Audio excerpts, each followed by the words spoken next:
উফ বাবা সেরকম গরম পড়েছে মনে হচ্ছে এক্ষুনি বৃষ্টি হবে। এ নো কি আছে? তুই গিয়ে তোর বড়বার এক্ষুনি ডেকে নিয়ে আইবি, বল আব্বা তোর এক্ষুনি ডাকতেছে। ঠিক আছে আমি গিয়ে ডেকে আনছি। তাড়াতাড়ি যা তাড়াতাড়ি যা। কি আছে? এই নো তুই ঝপ করে যা, এক্ষুনি বৃষ্টি আইবে।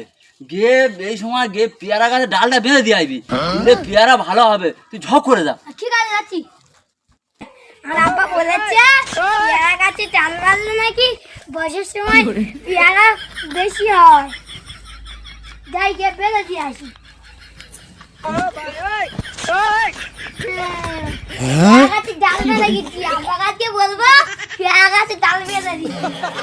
এবারে আব্বা পেয়ারা গাছে ডাল শক্ত করে বেঁধে দিই। তোকে বেঁধে দিস তো? হ্যাঁ আবার ওদের বিষয় না, আমরা গিয়ে দেখি তো। এই গে আর চল তো দেখি কিরম ভাবে বেঁধেছি। কোথায় ডাল বেঁধেছি? ওই পেয়ারা গাছে তো আমি কোথায় ডাল বানা দেওয়া পাচ্ছি না, তুই কোথায় ডালটা বেঁধে গেছিস? আব্বা আব্বা এই তো ডাল বেঁধেছি। তোর বলেছি পেয়ারা গাছে ডাল বেঁধে দিতে, আর তুই ঘর থেকে মশারি ডাল এনে বেঁধে দিছিস। এই যা তোকে মানে চল 3 বেলা খাচ্ছে আর মশারি ডাল এনে বেঁধে দিচ্ছে।